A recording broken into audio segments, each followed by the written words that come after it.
Damn, I haven't made a video in like 4 weeks. Haven't got my my daily dose of being in the spotlight in my living room.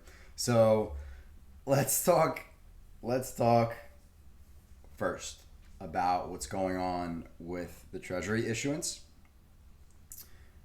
I want you guys to replay this over and over again. Beat it into your brains because understanding the financial and macroeconomic side of it will help you understand a lot about what's about to happen with AMC. So let's talk about quantitative easing. So COVID happens, the entire global economy shuts down. Okay, stocks go to fucking crazy lows. What was it, 2100, 2300? The bond yields drop like off an absolute cliff. And the Fed starts quantitative easing, which is the act of injecting cash into the system and taking bonds out of the system. So the Fed is buying bonds from institutions and exchanging it for cash. Now, that cash needed to go somewhere. The commodity market at the time was also not in a good place because global, supply and demand, there's no imports and exports. So commodities were not the best place to put your money if you're an institution. The bond market, like we talked about, yields were down tremendously. I mean, if you let's look at the 10-year really quick. 10-year during COVID fell off an absolute cliff. So bonds aren't a great place to put your money if you're an institution. And the last place that they could possibly put their money is the equity market. And when the Fed was doing quantitative easing, Powell made interest rates zero.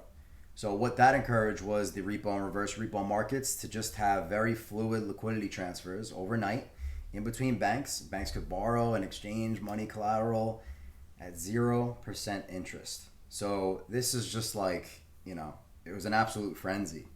And that's why you saw the equity market go to a new all-time high.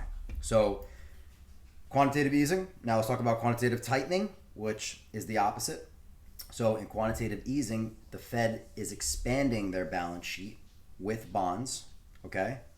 They want more bonds on their balance sheet, so they buy them, exchange for cash, right? Move cash into the system, bonds come on their balance sheet. Now quantitative tightening, it's the opposite. They want to get rid of those bonds. So they want to take those bonds off their balance sheet and shrink their balance sheet. When they sell those bonds back to institutions, okay, institutions now have to buy them with cash. Institutions are invested in the equity market. So when they take their money out of the equity market to buy the bonds, the equity market goes down. It's that simple. So when we talk about what's going on with the debt limit, right now we've reached an absolute limit for government spending. But the country needs to run. Treasury is issuing a ton, I don't know the exact numbers, don't quote me, but hundreds of millions of new bonds. So they issue those to our government. Now the government has a government-backed bond, okay? It's the most secure debt security that there is. So institutions want to guarantee a profit in the future, right? And there's no safer investment than a government-backed bond because it's going to give you a guaranteed return of some percentage, and it's backed by the United States government. So institutions, they buy those bonds from the government. They give the government cash for those bonds, okay? The government pays the institutions interest over time, but the government gets their cash in order to continue their short-term spending so they don't shut down. That money, again, is coming from the equity market. So the Treasury issuing new bonds into the system is basically taking cash out of the institutional system. Now, when I say institutions, it's kind of a broad term, but at Adenza, the company I work for, we sell to both the buy and sell side institutional-wise. So on the sell side, this can be tier 1, tier 2, tier 3 banks, right? You get the top GSIBs, JP Morgan, Goldman Sachs, all those big guys, and then you have the smaller regional banks like East West Bank, Silicon Valley Bank, Regions Bank, etc. And then you have like the really small ones like Banco Santander and the South American banks, things like that. And then on the buy side, you have hedge funds, asset managers, insurance firms, pension funds, things of that nature. Firms, they call it on the buy side because they're buying products from the banking sector. And when I'm talking about institutions, buying bonds from the government, you got to think if you're an insurance firm, right? And you're trying to guarantee a certain percentage over the next like 50, 60 years for your clients, right? Say you're an insurance firm and you have like a assets under management of like 600 billion. Those assets are not all in equities, right? You could have 40% in equities, 20% in bonds, 20% in alternative investments, 10% in real estate. You know what I'm saying? Like they diversify just in case something goes wrong, and they hedge their entire portfolio with derivatives, usually like interest rate swaps, just in case interest rates change in the future. So quantitative tightening, the act of the Fed shrinking their balance sheet by removing bonds off of it, okay, in exchange for cash, is bad for the equity market. Because when institutions buy those bonds, they take cash out of the equity market goes down, okay? The Treasury issuing new bonds to the government so they can continue spending and they don't shut down is kind of like the same thing. They issue new bonds, right? The government needs to sell those bonds for cash. They're basically borrowing the cash because they're charging, the firms that are buying the bonds from them are charging the government interest. But, that comes out of multiple places. It can come out of like the repo market, right? That money. It can come out of money markets. It can come out of a lot of different places, but that money, that liquidity is removed from the equity system. And when that happens, the stock market goes down. So this whole run we've had, up to the debt ceiling being signed, like, oh man, is it going to get signed? Like, obviously it's going to get signed, man. America doesn't stop, right? So we all knew this was going to happen. There wasn't one surprised person on Twitter that didn't. It was just a matter of timing. And that's why the market ran upward for the time being, because narrative-wise, there's no reason for it not to. And the stock market is wildly violent on its bull runs. And it does that thing where it just trickles up and trickles up and trickles up and doesn't stop. And this is big-time, life-changing moves. And you just have to understand the macroeconomics of the situation. And again, replay this over and over again so you guys get it. This is the kicker, right? Everyone knows this, right? All the institutions, they know this. But pension funds, insurance firms, like, they don't take real risk. They are long all the time. So they hedge their downside with options. Now, if you look at the June OPEX, okay, for the S&P, I'll pull it up really quick. Remember, June OPEX is not only a monthly expiration date, it is a quad witching expiration date, which makes it crazy heavy with activity. Okay, here's your June OPEX. SPY. Okay, there is a crap ton of calls. I mean, look at these numbers. 100K, 63,000, 41,000, 59,000, 28,000, right? 84,000, 65,000. That's a lot of money, man. Like, that's like hundreds of millions of dollars. So this is an incredibly heavy month, and very much so on the put side. So look at the open interest on the put side. Look how many contracts there are here. All right. I want you to look at the call side, okay? Look, 2,000, 7,000. There's a 30, 16. There's a big one, 58. But like 4, 4, 4, 7, 7, 7. It's not that much. And if you look on the put side, it's much heavier. 55, 99, 36, 20, 135, 164, 42. It's more consistently large. So institutions right now are positioned on the June 16th OPEX and quad witching date to hedge the downside coming from the liquidity being pulled out of the market because the bonds are being issued to the government, right? And the government needs money. So they exchange those, right? So everyone knows this. It's not a secret. So that is why the put side is so heavy for June OPEX. Now, other firms like hedge funds, right? They know that life insurance firms are short. They know pension funds are short, right? The big players in the market. So they go long with like extreme amounts and extreme amounts of shares and options, what have you, to squeeze these put open interest contracts out. Remember, if you're short, I mean, just kind of the basics, if you're short a stock, okay, options or just short, generally speaking, if you are short an ETF, whatever, and the price of that rises, you have to get out of that short or you can get buried, right? And these firms, they're not investing like 100 grand. Like, dude, they're investing like hundreds of millions. So they have no appetite to take losses whatsoever. These firms don't lose, right? So they are always hedging with derivatives on the opposite end. So if they're net long their entire portfolio in equities, 40% of their holdings, $400 billion assets under management, trust me, they're short like pretty much the same amount, but in options. So hedge funds know that they're short, right, out to this June OPEX date, and they squeeze them out. They pick and choose whatever stocks that they need to do. And anyone who's kind of short during this time going into June OPEX, they're going to get pushed out because the hedge funds, they're going to push the price up. And you're seeing that going on with Tesla right now. And you wonder, like, what's going on? The slow trickle up is like short covering, but it's just like really tiny amounts all at once. Every 50 cents Tesla goes up, someone covers a little, and then it just keeps going, right? You haven't really seen Tesla do like some AMC shit where it's like bang, right? Like it's slow short covering, right? So now with AMC, and what does that mean for Amy?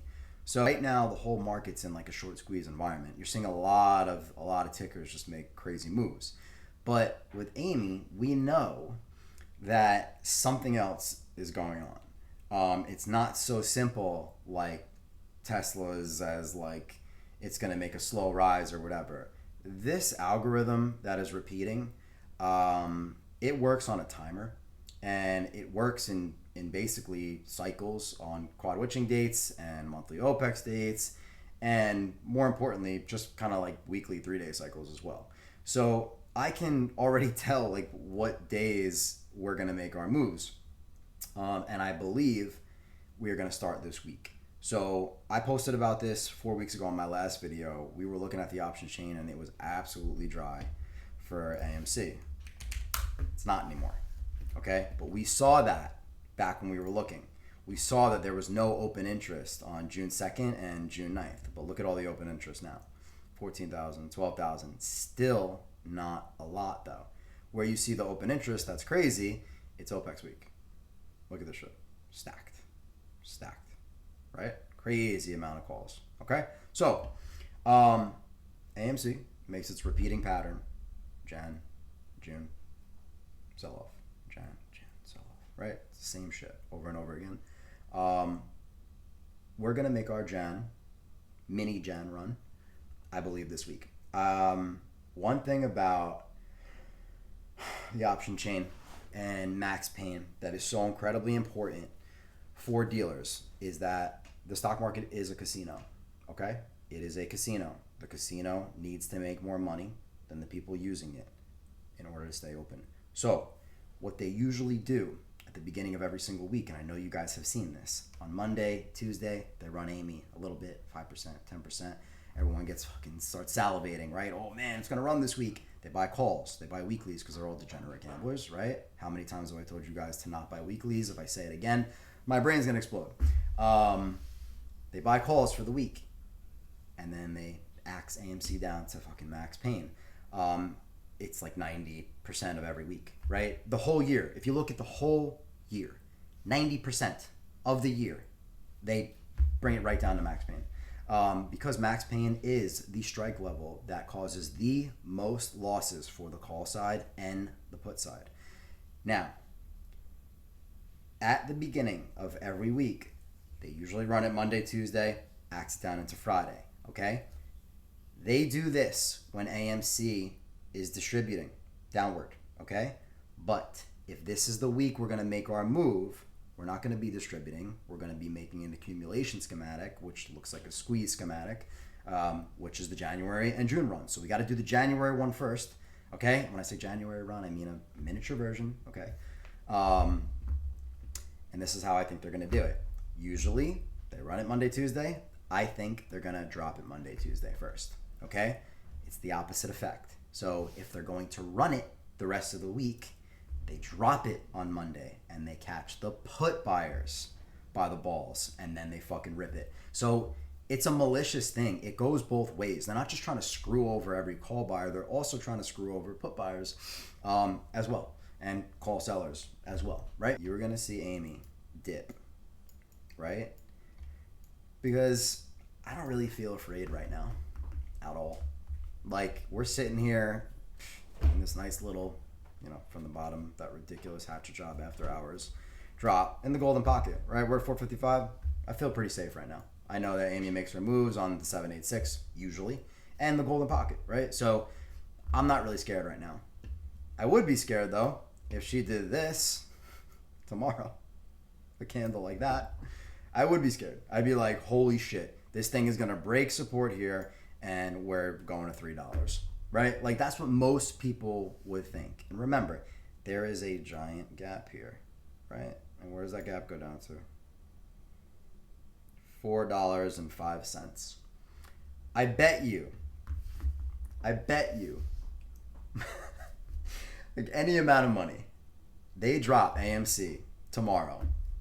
They don't fill this gap. Tomorrow or Tuesday. They don't fill this gap. They take her down to the 885, not the 786. They take her down to the 885 at 409. You get to like here. They leave this gap like this. They leave like this open, okay, as a gap. And the thing just blasts. Absolutely blasts. So they trap the put buyers down here. They take it down to that 409 level, scare everyone. Everyone thinks it's going to 370, and they rip the thing right out of the gate for the rest of the week. So probably right up to max pain. So let's check really quick where max pain is this week. And I've done this exercise with you guys now a few weeks in a row. I have been 100% accurate 3 weeks in a row. So let's make it 4. Let's look at the options chain, right? June 9th is our expiration this Friday. And where are our strikes at with the most open interest on calls and puts? Here's the call side, 14,000 at $5, 12,000 at 5.5. I bet you that we drop to 410 Monday, Tuesday, really quick, and they blow it right off the bottom, okay? They rip it. But by Friday, we do not close higher than $5. That's what my prediction is for the week. I don't see anything on the put side that's making me really nervous at all. I mean, they're in shit here, right? So this is what's most important. Those 14,000 calls at $5. Casino has to stay open. Dealer's got to get paid. I bet you we end the week below $5. However, we have now started our squeeze fractal. We've started the miniature January run, okay? So we haven't topped yet. This is just the first, stage. This week is the first stage leading up to this. So if we end the week at 490, okay, these end up not in the money. Dealer makes all that money, okay? And we go into the OPEX week. Now, let's rinse and repeat, okay? Rinse and repeat. We, now at this point, okay, they're going to want to trap call buyers this week because there are so many open interest calls here. There are so many here. They want this money bad. 73,000, 52,000, 39,000. They want this money, okay? They also want this money, 117,000 puts, 5 strike. So what that means is they don't want AMC below $5, okay? June 16th, okay? They want it above $5, okay? So this is how I see it going. Again, we dip tomorrow or Tuesday. They rip us up all the way up to $5. We don't see $5, okay? We see $4.90 by the end of the week, whatever it is. I mean, shit, it might go to $5.20 by Thursday, right? But by Friday, it will be below $5, okay? Then, week 2, I want them to rip this thing.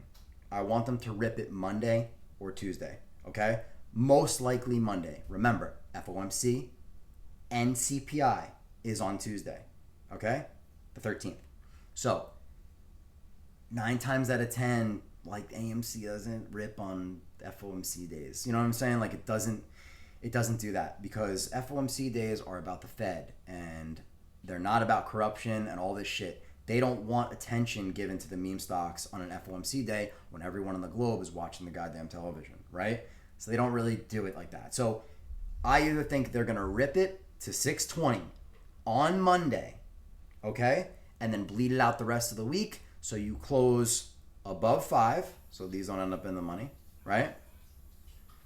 And like you get to that point and none of these above 5, 5.5, these close in the money. So the only thing that will close in the money is the 73,000 and all this little nonsense, 5,000, 3,000. So this 73,000 is all they're really going to eat that week, which isn't that bad considering how many open interest contracts on the rest of the chain, right? On both sides, put side, call side. So I firmly believe, and I don't see them ripping it after FOMC either. I just don't. I firmly believe you will see AMC make a pretty serious move next week, okay? We get up to that 5 level. We close below 5, 499 on Friday, right? And then Monday, June 12th, AMC explodes like 30%, or a 25%, just absolute rip. IV goes ballistic. You see 620. So let me bring up the chart. Right. Go. Suck. Get your dip. Monday, Tuesday, we move up. Okay. Maybe 520, how I have it written. I have 545, whatever. And then you drop on Friday below $5. You end up like right here. Okay. So like this. That's where you end up on Friday. Those calls don't end up in the money. And then they rip it right at Monday, right out the open. You get a big, what would that be? 26, 25% run. You end up right here at the 620 range. And that is it for your miniature January fractal. If you are not taking profit at 620, I think you're a psychopath. Because OPEX week is no bullshit. They do not want any of these calls ending up in the money, guys. That is just how the casino is ran. Look at this shit, man. This is not going anywhere close to here. $9 OPEX week. No shot will any of this end up in the money. So if you're not taking profit at that 620 level, they're going to hammer this thing back down, right? So say it goes to 620, right? You go to 620. Now you're at 620. It's Monday. You have the entire week to bleed that stock out, right? All the way down to Friday, which is a 15% drop. And look where you end up. 520, right? Right at the golden pocket on the macro. Boom. 520 to end the week. Let's see really quick. Would that make sense on the chain? Yes, it would. Yes, it would. Because look at the 5 strike. 117,000 put contracts, okay? Stock cannot go below $5. So if they ended at 520, 117,000, they don't end up in the money. Dealer makes that money. Okay? It's hard to disagree with any of this because it just makes too much sense. And then we move to the next week.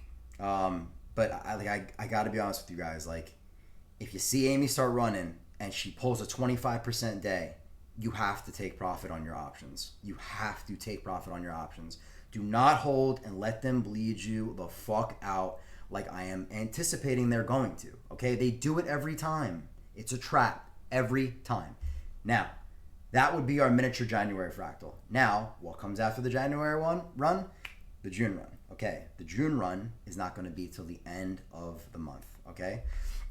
I have it worked out timing cycle wise. I'm not going to show you guys that right now. Just want to talk about the chain. But let's go down and see. So now we are now at 520. Follow along with the story. Okay.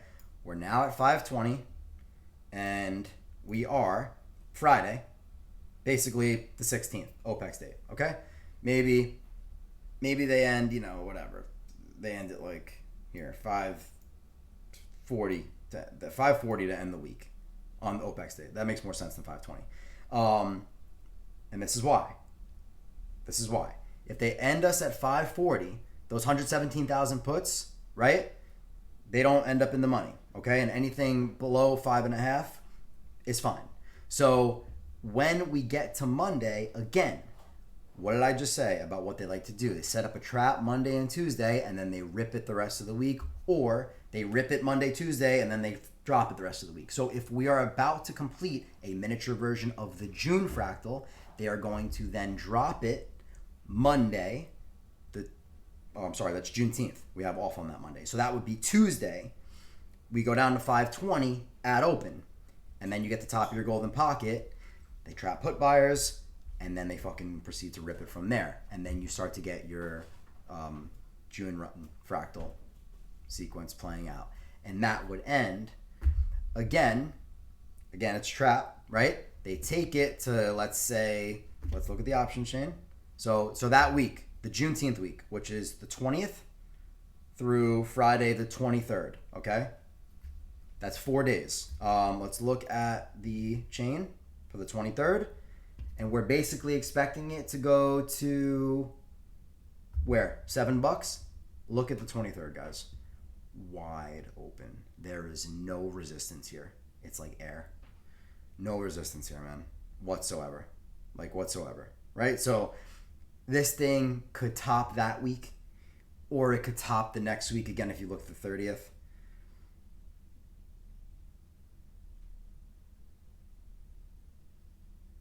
You know what? No. I'm going to stick with it. I think we're going to top the week of the 30th, not the week of the 23rd.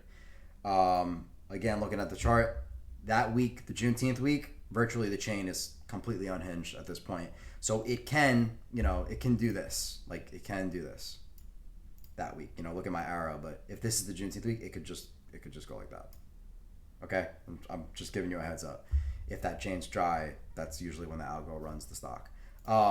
But if they wait till the next week, that's fine too, and they set another trap. So now we get to the week of June 30th, and we're at, let's say, 7-11, because it is the macro 786, which is like incredibly important. They take it to 7, they drop it on Friday, right? And then they take it to whatever, $7-ish, right? On Thursday. They drop it on Friday, again, to get whatever options that they had, bleed it out for the rest of the week. And then what happens the next week? They run it early, like Monday or Tuesday. They trap everyone for June 30th expiration options who thinks it's going to fucking $10, but it's not. You get to 820, 840 early in the week, and then you have another 2 days before you get to basically 4th of July weekend, but it's not just going to run all the way into 4th of July weekend. Like, it doesn't work like that. So where is the option chain on the 30th? Let's check. 10,000 so far at the 6 strike. That's going to be probably triple by the time we actually get there. Remember, we're like, 26 days away from this, right? So that turns into 40,000. They don't want those 40,000 contracts ending up in the money at the 6 strike. So what happens? They get to 8 on Monday. They bleed you out dry until Friday. Stock ends on Friday at fucking $5.99. You know what I mean? Like, it just makes so much sense that it's going to go this way because of looking at the option chain. Like, it's not hard to drop AMC like 20%. It's not. So we have to see timing wise how this goes. I have one other scenario. If it doesn't go this way, how long it will take to hit the top, and that could be the week we get back from 4th of July. So it would just be like a more dragged out. So you get your Jan run, and then it'd be like just more dragged out until you get here, and then they start to run it into 4th of July. You get to like 7, and then when we come back, it's like it tops there, which is like the week after, which is like, whatever, June 6th or July 6th, some shit like that, and then they sell the thing off. So I don't know which it's going to be. I'm most likely it's going to be in June, because you have to think narrative wise, right? There are a shit ton of movies coming out in the next 4 weeks. Shit ton. And that's what they're going to say on CNBC, right? They're not going to tell you, like, oh, because of the option chain, this is what's going to happen. Like, they're going to say, oh, Spider-Man's out, Transformers is out, whatever. Just whatever bullshit, right? But you know the reason why these stocks are squeezing. It's because of what's going on this month with the debt ceiling and the treasury bill is getting issued, and we're just in a squeeze season on the option in the flow. So you have to put all these things together and understand that this whole thing's about misdirection. And also remember one thing too, this is really important. Let me pull this up really quick. The equity futures rollover dates. AMC has ran every single time AMC has ran, it's been within 20 days, either before or 20 days after the equity future rollover dates. So the next equity future rollover date is June 12th. So, and that's where I said the first run to 620 is going to top. And remember with the equity rollover dates, shorts that have to roll their short positions to the next month, they have to take their foot off the gas for just a moment in time when they do that. Like negative delta pressure from all their puts that they have on the options chain is what's holding AMC down. That's how they're able to do it on this like wickedly like messed up timer that they have. That's why you see a barcode. They suck the volume out of it and they hold it down with puts. But once those rollover dates happen, they lift the lid up and AMC makes its move. You combine that with everything that's going on, with the liquidity being pulled out of the market. There are probably shorts that are piled on AMC that now have to liquidate some of those short positions. It's just kind of the perfect storm and why it makes so much sense to run to 8 here. So, listen, everything is lined up. Everything. It looks amazing. I could not be more happy and ecstatic. I want to see this drop tomorrow and Tuesday to really confirm what's going on. So listen, stick with me. I'll guide you guys the entire way. Any questions, hit me in the chat. But for now, that's all I got for you guys tonight. I'll see you on Twitter this week, and let's get after it.